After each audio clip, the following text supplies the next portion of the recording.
Sriraj from Thrissur, Kerala. Yeah. And of course, Advocate Mridula from Bangalore.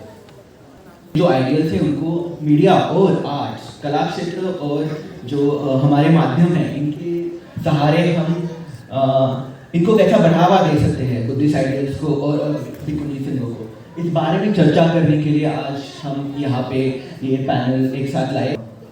Invite Bhante Nimal Mehta ji. They are North India's first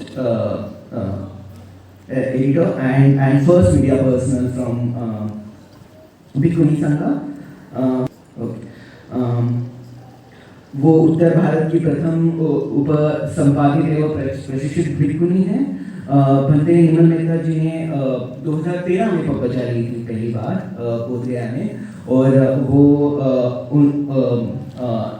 MA BEd educated है और अभी वो पाली में भी MA कर रहे हैं।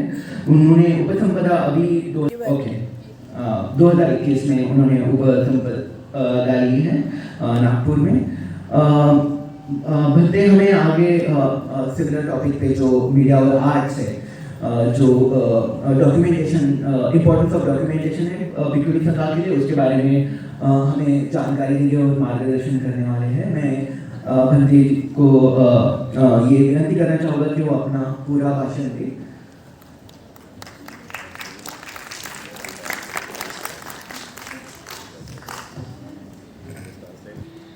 थैंक यू आपका। सभी महामानवों को 3 बार वंदन करते हुए मैं अपनी बात शुरू करती हूँ। यहाँ बात मीडिया और भिक्खुनी संघ को लेकर के हो रही है। तो मीडिया जो काम करती है, एज ए रिपोर्टिंग का काम करती है, उसकी जो मीडिया रिपोर्टिंग करके समाज में प्रचार प्रसार का काम करती है। लेकिन जब हम भिक्खुनी संघ की ओर नज़र डालते हैं तो सबसे पहले हम प्राचीन काल में जो भिक्खुनी संघ का निर्माण हुआ, वो कैसे हुआ, कब और किन के संघर्षों से हुआ, इसकी जानकारी के लिए जब हम साहित्यों को देखते हैं तो ना के बराबर ही हमें जानकारियाँ मिलती हैं। और भारत में जैसे हम ज़्यादातर हिंदी जानते हैं, तो जो अनुवादित हिंदी में साहित्य है, उसमें तो अगर कुछ जानकारियाँ है भी तो वो भी नहीं है, यानी उसको भी हटा दिया गया है। तो हमारे जो पूर्व साहित्य हैं वो भी मीडिया का काम, रिपोर्टिंग का काम एक नकारात्मक तौर से है, मिलता ही नहीं है, बहुत कम ही मिलता है। जब भिक्खुनी संघ के निर्माण की बात आती है तो वहाँ कहीं भी महाप्रजापति गौतमी ने किस तरह से संघर्ष किया, कैसे किया, क्या किया, उसकी कोई जानकारी नहीं है। केवल एक ही चीज़ पे ज़्यादा फोकस है कि भिक्खु आनंद के कारण भिक्खुनी संघ का निर्माण हुआ। भिक्खु आनंद अगर आगे नहीं आते या बुद्धा से उनका वार्तालाप नहीं होता तो भिक्खुनी संघ का निर्माण नहीं हुआ। नहीं, जो महाप्रजापति गौतमी ने संघर्ष किया, कैसे उन्होंने महिलाओं का नेतृत्व किया, इकट्ठा किया, कैसे वो कपिलवस्तु से चलकर वैशाली तक पहुंची, मतलब इसकी कोई ज़्यादा खास जानकारी नहीं है। जब हम तो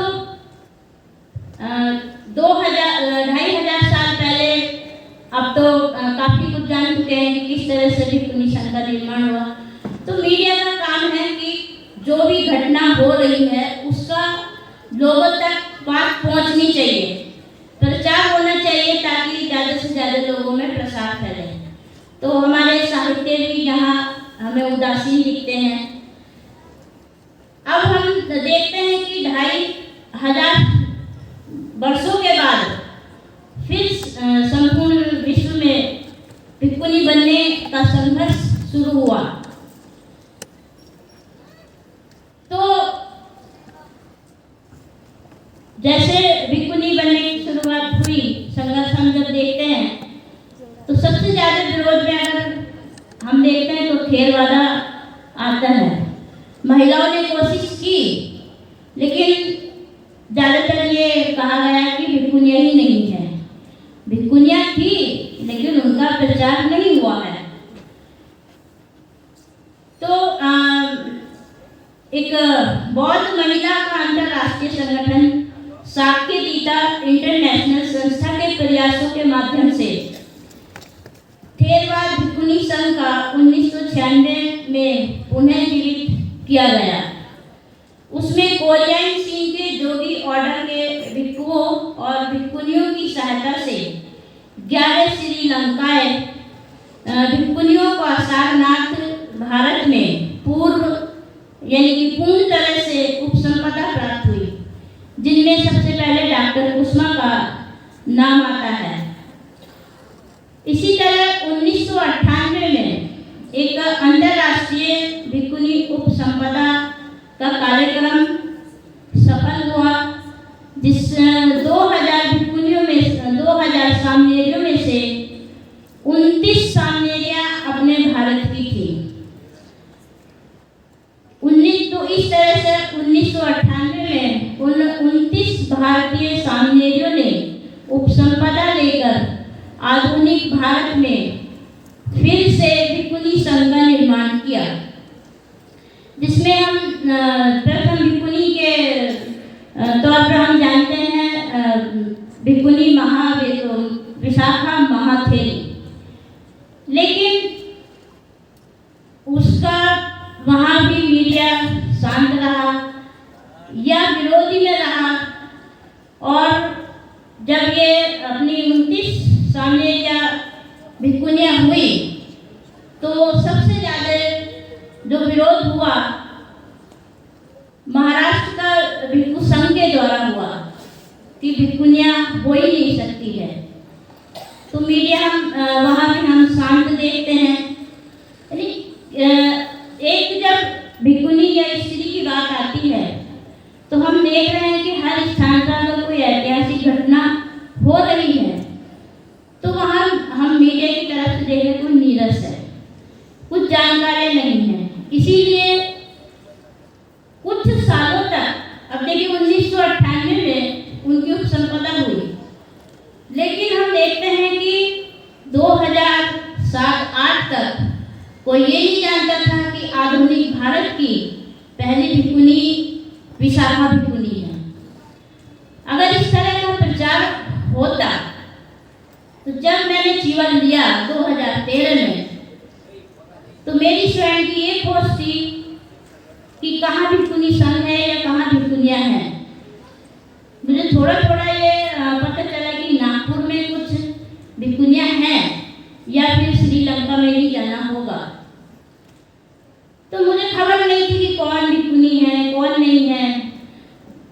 अब अगर वहाँ मीडिया के द्वारा अगर प्रचार प्रसार होता तो जैसे ही मैंने बोध गया में जीवन दिया तो मुझे पता चलता कि हमारे भारत की जो भिक्खुनियाँ हैं या इस तरह से विशाखा जी हैं या और अन्य भिक्खुनियाँ हैं जिन्होंने 1998 में 29 सामनेरियां भिक्खुनियाँ बनी थी, लेकिन कोई जानकारी नहीं मिली है।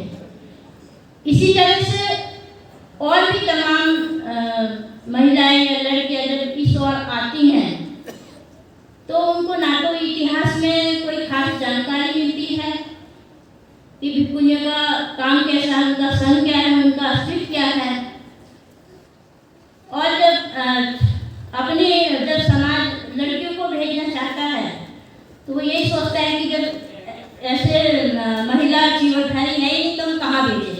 यानी एक ना के बराबर प्रचार हुआ। तरह से हम देखते हैं कि बाबा साहब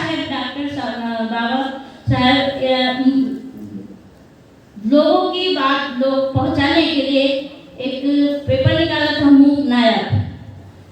मूक नायक तो भिक्खुनी संघ के को भी बताने के लिए, प्रसार करने के लिए एक मूक नायक की आवश्यकता थी। लेकिन ऐसा कोई मूक नायक बना नहीं।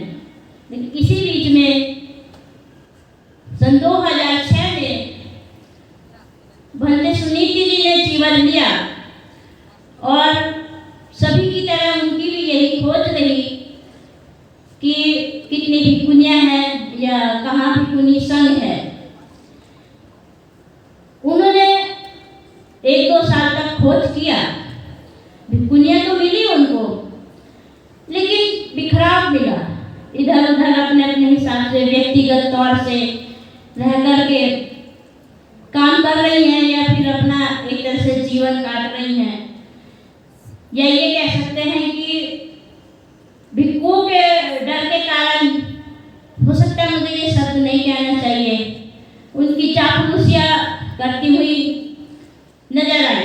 पता चलता था कि वो इतने डरते हैं कि अपनी बात भी बोलने में डरते हैं।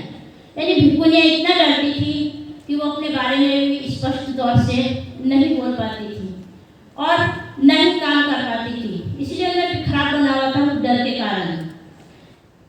लेकिन धीरे धीरे भंते सुनीति और भंते विजया मैत्री जी भिकुनी की तरफ से एक मूक नायक बने।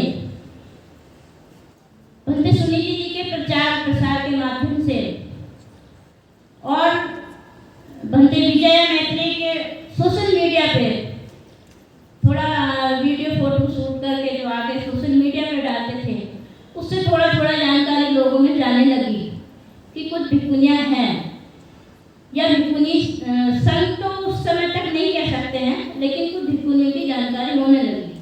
मैं आपको एक और ऐसी ऐतिहासिक घटना की ओर ध्यान आकर्षित करना चाहूँगी कि किस तरह से भिकुनी संघ का काम पर मीडिया बिल्कुल एक नीरस रही।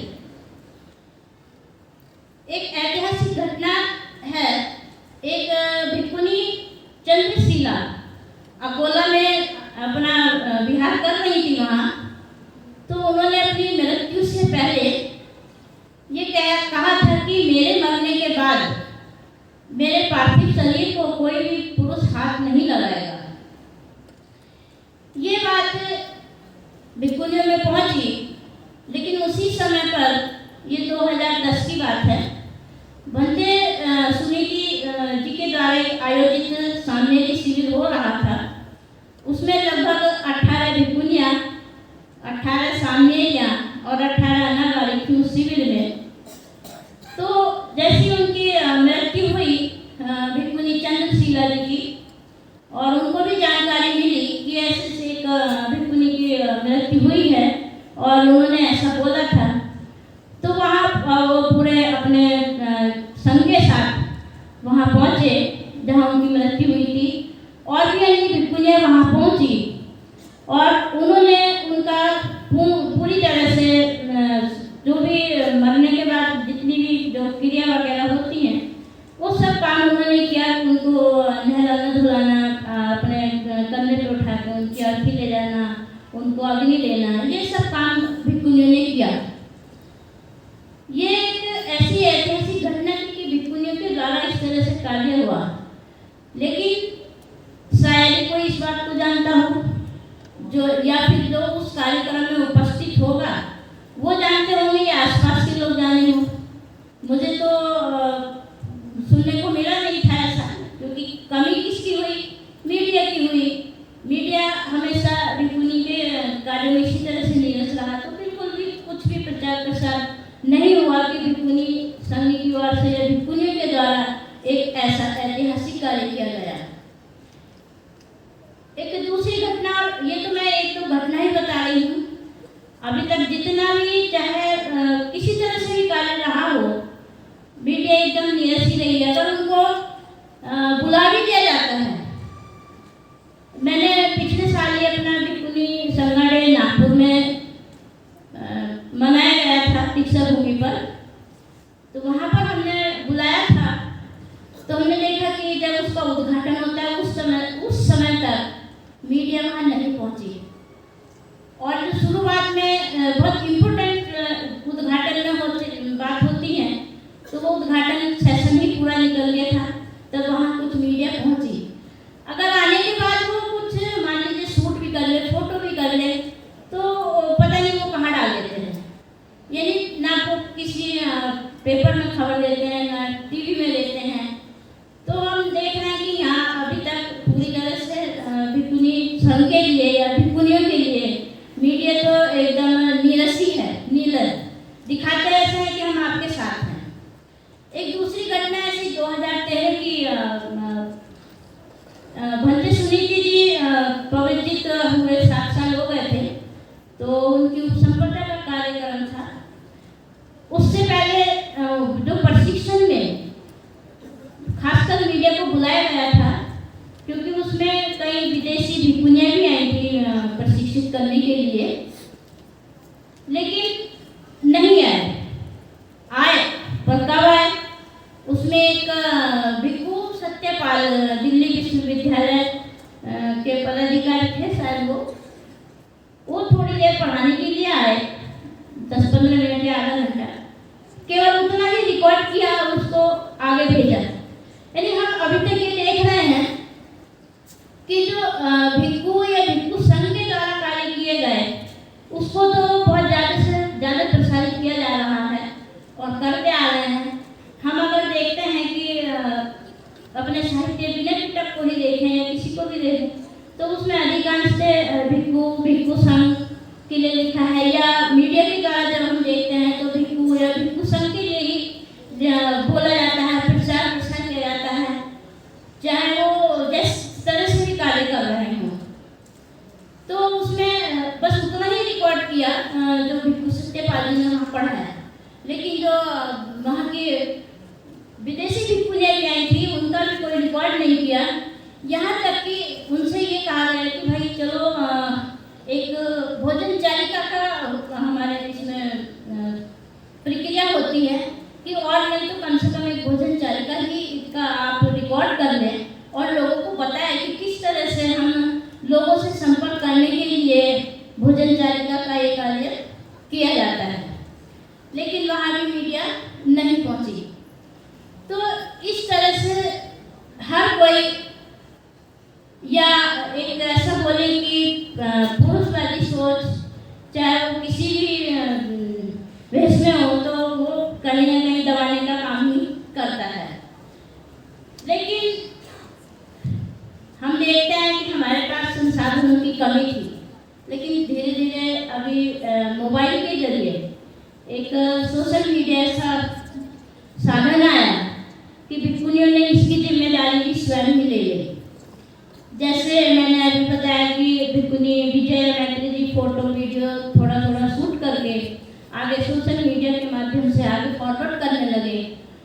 तो आज 2006 से ये काम बराबर प्रॉपर करते हुए आज हम देखते हैं कि कहीं न कहीं भिक्खुनियों को और भिक्खुनी संघ का अस्तित्व थोड़ा निखार में आने लगा है। और सोशल मीडिया के माध्यम से, इसमें भी कोई और नहीं, भिक्खुनियाँ ही कर रही हैं, देखिए कि देश विदेश तक बातें पहुंच रही हैं। उसमें हमारे कुछ जैसे बहुत करीबी स्टूडेंट्स हो या उपासक हो, तो एक दो ऐसे हेल्पर बन करके मतलब आगे बात प्रसारित करते हैं। जैसे जर्नलिस्ट मयूरा सावी, वो हमारी भिक्खुनी संघ की बातें देश और आगे विदेश तक भी पहुंचाती हैं और प्रसारित करती हैं।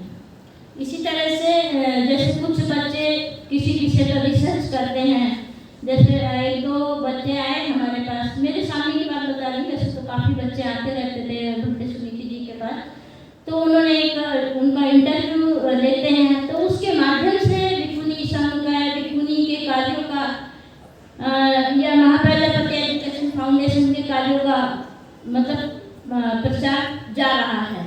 जैसे इसमें एक बच्चा था मुंबई से, प्रतीक और प्रणाली, ये मेरे पास भी आए थे इसे लेके कि भिक्खुनी संघ का महत्व क्या है या उसके कार्य कैसे हैं। इस तरह से कुछ और जैसे स्वयंदीप मित्र, अपनी पेंटिंग चित्रकारियों के और सोशल मीडिया पे हम किस तरह से काम करते हैं वो समय समय पर सिखाते रहते हैं और बताते भी रहते हैं और आगे प्रचार करने में प्रसार करने में हेल्प भी करते हैं। तो इस तरह से अभी फिलहाल ही मैं वर्तमान समय में अभी पीछे 1-2 सप्ताह बाद ही पहले ही मिस्टर सुदुप्त ने भक्ते सुनीति जी का जैसे इंटरव्यू लिया। विषय था व्हाट इज योर इज्म, मतलब किस तरह से जो थोड़ा काम से प्रभावित हो करके सेल्फ इंटरव्यू लेकर के हमारी बातें लोगों तक जा रही है। इसमें अभी थारागई तमिलनाडु से अनुदय पेंटिंग के माध्यम से और इस तरह से बहुत सारे बच्चे प्रियंका वगैरह हैं जो भिक्खुनी संघ के कार्यों का प्रसार आगे पहुंच रहा है। अब लास्ट में जैसे भिक्खुनी विजया मैत्री जी हर्षा गौतम दिल्ली से, अच्छा एक हर्षा गौतम जी हैं दिल्ली से, वो भी भिक्खुनी संघ के कार्यों को प्रचार करने के लिए आगे मदद करती हैं।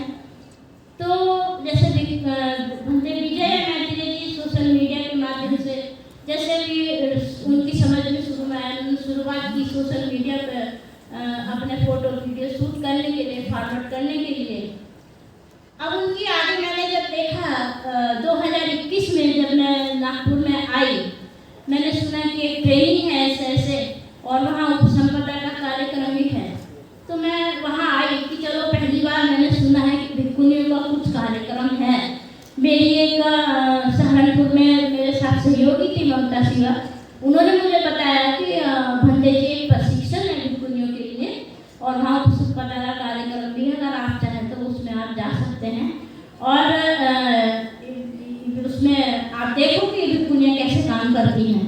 वहाँ पे मुझे भंते सुनीति और विजय मैत्री जी खासकर नाम बताया। जब मैं नागपुर में आई और मैंने ट्रेनिंग ली तो आप यकीन नहीं करोगे पहली बार मैंने शायद विनय पिटक का नाम सुना कि भिक्खु या भिक्खुनी में कुछ विनय पिटक नाम जैसी कोई वस्तु होती है। अब देखिए प्रचार में कितनी कमी है, मीडिया एक तरह से अभी तक नीरस ही नजर आ रही है। तो मैंने वहाँ देखा कि भंते जी विजय मैत्री जी विनय पिटक पर प्रशिक्षण दे रहे हैं। तो वहाँ पर बहुत सारी ऐसी मुझे पता चला कि भिक्खुनियाँ चाहे कितना भी काम कर ले लेकिन उनको कहीं ना कहीं दबाया जा रहा है, रोका जा रहा है। अभी आज ही का उदाहरण लीजिए, ये जो आज कार्यक्रम में बड़ा जो प्रचार हुआ, लेकिन आप देख रहे होंगे कि संख्या में उतने लोग यहाँ नहीं पहुँचे हैं।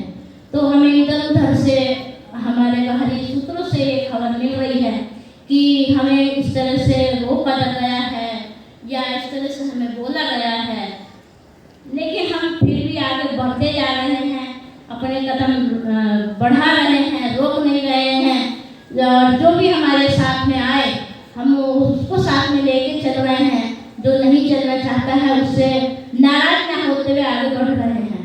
तो आज इस जो मीडिया का काम है, आज भिक्खुनी संघ के कार्य को आगे दिखाने के लिए इसका बीड़ा मैंने उठा रखा है। मैं हर काम को शूट करती हूँ, फोटो भी लेती हूँ, चाहे कोई भी भिक्खुनी समाज में जो भी प्रचार जो भी अपना संदेश भेजना चाहे उसको शूटिंग करके या फोटो करके जितना भी मेरे अपने बस में होता है या विजय मैत्री जी के बस में होता है उतना हम आगे से आगे फॉरवर्ड करते हैं। और जो इसमें हमारे सहयोगी हैं उनसे भी हम बोलते हैं कि किस तरह से भिक्खुनियों के या महिलाओं के कार्यों को आगे दिखाना चाहिए। तो मैं समझती हूँ कि शायद मेरी बात समझ में आ रही होगी। मैं इतना ही बोल के रुकती हूँ। सभी को जय भीम, नमस्कार।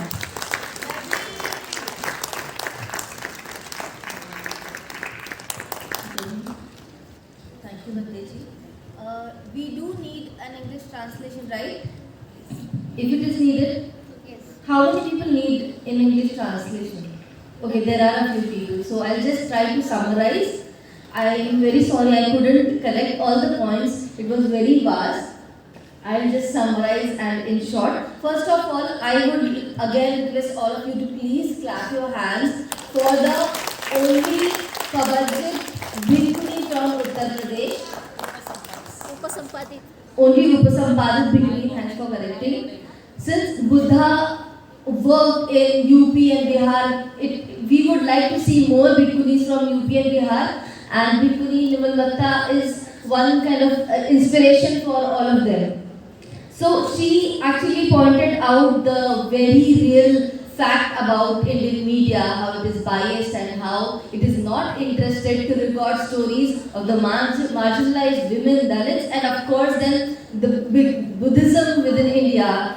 They know who is the practitioner of Buddhism in India, so they do not turn up to record their stories. She started with how during the ancient times there are no stories apart from Theri Gatha, like we are not aware of Bhikkhuni stories.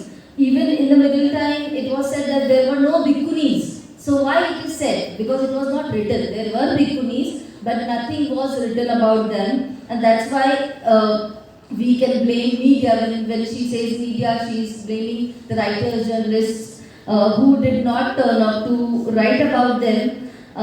She points out many incidents where they were very important incidents in the history of Bhikkhuni Sangha, in the history of Buddhism in India, which were supposed to be noted down, reported, recorded, telecasted, published, but nobody turned up.